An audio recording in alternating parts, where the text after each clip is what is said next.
నిత్య పూజలివివు నేరిచినను ప్రత్యక్షమైనట్టి పరమాత్మునికి నిత్య పూజలివివు.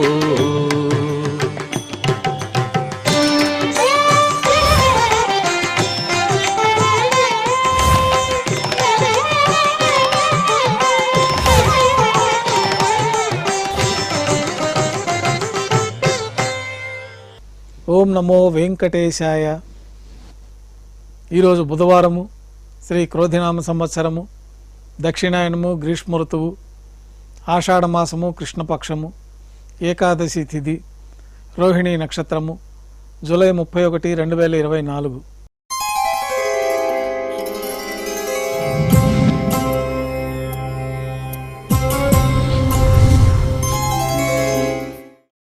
మాధ్యాహ్నిక ఆరాధనలో భాగంగా బంగారు పంచపాత్రలో శుద్ధ తోయాన్ని నింపుకొని స్వామివార్లకు ఉపచారాలు సమర్పించి తులసి దళములతో అష్టోత్తర శతనామార్చన నిర్వహించి అన్నప్రసాదాలు, పన్యారాలు ఘంటానాదం మధ్య నైవేద్యంగా సమర్పిస్తారు. అనంతరం భక్తులని సర్వదర్శనానికి అనుమతిస్తారు. ఉభయ దేవేరులతో శ్రీ మలయప్ప స్వామివారి మేళతాళాలతో ఊరేగింపుగా విమాన ప్రదక్షిణంగా సంపంగి ప్రాకారంలో కల కళ్యాణ మండపానికి చేరుకుంటారు. కళ్యాణ మండపంలో కళ్యాణోత్సవం ప్రారంభమవుతుంది. పుణ్యాహవాచనము, అంకురార్పణ, రక్షాబంధనము, అగ్నిప్రతిష్ఠ, స్వామివారికి అమ్మవార్లకి నూతన పట్టు వస్త్రాల సమర్పణ, మహాసంకల్పము, మాంగళ్య విశేష ఆరాధన, మాంగళ్యాల అభిషేకం, శ్రీవారి తరఫున మాంగళ్యాల అమ్మవారికి సమర్పణ, కర్పూర నీరాజనము, విశేషమైన హోమాలతో పూర్ణాహుతి పూర్తయిన తర్వాత మాలా పరివర్తనం అనే కార్యక్రమాన్ని నిర్వహించి ఉభయ దేవేరులను స్వామివారి చెంతకు చేర్చి ఈ సందర్భంగా అక్షతారోపణం అనే వైదిక కార్యక్రమాన్ని నిర్వహించి కర్పూర నీరాజనము, నైవేద్యము, తిరిగి కర్పూర నీరాజనంతో కళ్యాణోత్సవం పూర్తవుతుంది.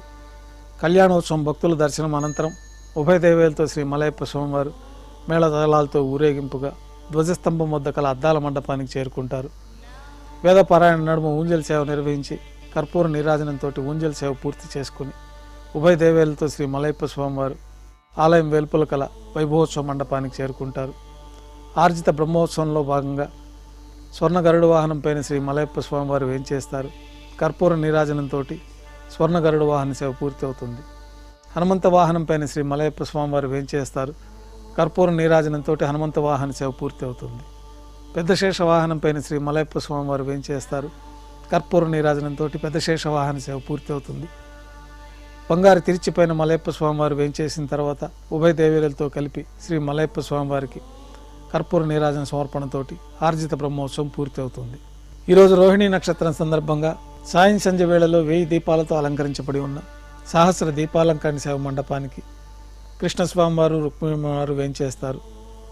వేదం, గానం, నాదం నడుమ సహస్ర దీపాలంకరణ సేవ జరిపి నక్షత్ర నీరాజనము, కర్పూర నీరాజన సమర్పణతోటి దీపాలంకరణ సేవ పూర్తి చేసుకొని కృష్ణస్వామివారు, రుక్మిణివారు తిరిచిపోయిన 4 తిరువీధుల ఉత్సవం జరుపుకుని భక్తులను అనుగ్రహించి ఆలయంలోకి చేరుకుంటారు.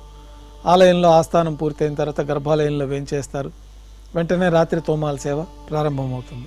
ఉదయం సమర్పించిన పుష్పమాలికలన్నీ సళ్ళింపు చేసుకొని గర్భాలయాన్ని శుద్ధి చేసుకొని పంచపాత్రలో శుద్ధ తోయాన్ని నింపుకొని శ్రీ వైకానస భగవత్ శాస్త్రోక్తమైన విధానంలో స్వామివారికి, ఉత్సవమూర్తులకు ఉపచారాలు సమర్పించి కొత్త పుష్పమాలికలు మూలమూర్తికి, ఉత్సవమూర్తులకు అలంకరణ జరిపి చతుర్వేద మంత్రాలతో మంత్రపుష్పాన్ని సమర్పించి నక్షత్ర నీరాజనము, కర్పూర నీరాజనంతో రాత్రి తోమాల సేవ పూర్తి అవుతుంది.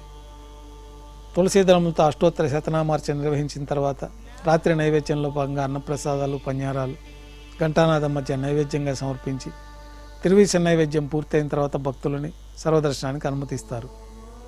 కొద్ది విరామం తర్వాత ఏకాంత సేవలో భాగంగా రాత్రి సమర్పించిన పుష్పమాలికలన్నీ సళ్ళింపు చేసుకొని గర్భాలయాన్ని శుద్ధి చేసుకొని బంగారు పంచపాత్రలో బ్రహ్మ తిరువారాధన కోసమై బంగారు బిందెలోని తీర్థాన్ని సమర్పించి ఏకాంత సేవలో భాగంగా బంగారు పట్టు పాన్పు పైన కౌతుకభైరమైన శ్రీ భోగ శ్రీనివాసమూర్తి వారిని వేంచేపు చేసుకొని ఈ సందర్భంగా స్వామివారికి జీడిపప్పు, ద్రాక్ష, కలకండ కలిపిన మిశ్రమాన్ని నైవేద్యంగా సమర్పించి పండ్లు, దారోష్ణమైన గోక్షీరము నైవేద్యంగా సమర్పించి కర్పూర నీరాజనంతో ఏకాంత సేవ పూర్తి అవుతుంది.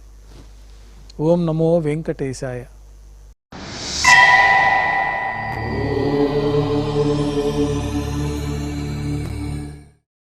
ఓ నమో వెంకటేశాయ.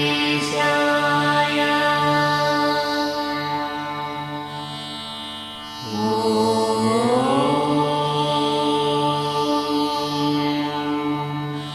నమో